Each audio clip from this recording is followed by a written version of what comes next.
पंचाध्यायी सुना, आज तक संशय नहीं हुआ। लेकिन परीक्षित जी आज एक संशय में बात बोल देते हैं। क्या?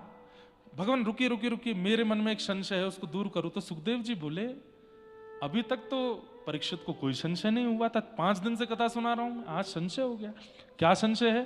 तब कहते हैं कि कृष्णम विदुः परम कांताम न तु ब्रह्म तया मुने गुण प्रवाहो परमस्तासाम गुणाधियाम कथम। हे नाथ, कृष्ण परमात्मा है। बोला हाँ, और ये गोपियां कहीं ना कहीं उनके प्रति काम भाव रखती है, मुझे ऐसा लगता है। ये कहीं भगवान के प्रति अपराध तो नहीं है? बहुत ध्यान से सुनिए बंधुओं सब लोग, क्या कहते हैं कि ठाकुर जी के प्रति ये लोग प्रियतम प्रियतमा वाला भाव रखते हैं, उसमें कहीं ना कहीं सूक्ष्म काम है। मुझे ऐसा लगता है कि ये कहीं गोपियों का अपराध तो नहीं है ठाकुर जी के प्रति। तो सुखदेव जी गुस्सा हो गए यहां पे पहली बार कि उक्तम पुरस्तादत्ते चेत्य सिद्धिम यथागतः द्विषन्न ऋषिकेशम किमुतादोक्ष। जब कितना सुंदर उत्तर दिया है। क्या कहते हैं? अच्छा, गोपियां प्रेम करती हैं तो तुझे संशय हो रहा है, और कंस गाली देता है उसमें संशय नहीं हुआ। कंस को मुक्ति मिलती है इस पर तुझे संशय नहीं है। पूतना पयोधर पर विष लगा के पिलाती है और उसको मुक्ति मिल जाती है, तुमने वहां संशय नहीं किया। शिशुपाल दंतवक्र भगवान को 100 गालियां रोज देते हैं, मृत्यु के बाद मुक्ति मिल जाती है, मुक्ति मतलब भगवान मिल जाते हैं, उस पर तुझे संशय नहीं हुआ।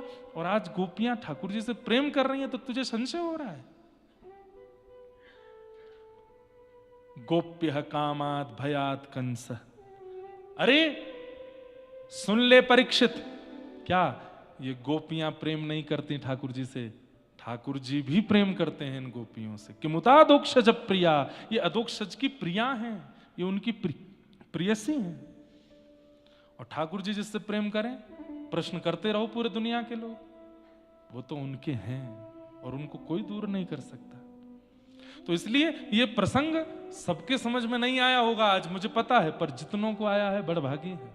क्योंकि रास का प्रसंग सबको नहीं आता है। रास पंचा पूरी भागवत पचाई जा सकती है, रास पंचाध्यायी पचता नहीं है, क्योंकि इतनी शाखाएं हैं एक एक भाव के, एक एक बात की, कितना व्याख्या करें। क्योंकि एक व्याख्या में एक और प्रश्न प्रकट हो जाता है, अच्छा ऐसा तो फिर ऐसा क्यों। इसलिए तर्क कुतर्क वितर्क जिनके भी चित्त में होगा उनको रास समझ में नहीं आ सकता, प्रेमियों को ही आ सकता है। पर पता नहीं मैंने आज क्यों बोला है, यहां रात भर गोपेश्वर दिखे हैं इसीलिए बोला है, गोपियां। और मैंने कहा ना मुक्ति रहती है ना यहाँ पे, सबको मुक्ति देती है। तो उन्होंने थोड़ी जिज्ञासा की है कि जा रहे हैं आप तो थोड़ी सी मुक्ति पर भी कृपा कर दीजिए, मुक्ति को किशोरी जी का कुछ रस दे दीजिए। इसलिए नाथ और मुक्ति दोनों को प्रसन्न करने के लिए थोड़ा श्री जी का भाव आज कहा। गोपियां कहती हैं हम जा रही हैं, हम जा रही हैं, हमारी एक वस्तु आपके पास है वो वापस करो। ठाकुर जी बोले क्या है मेरे पास? बोले चित्त, हमारा मन है आपके पास, वो वापस कर दो। क्यों?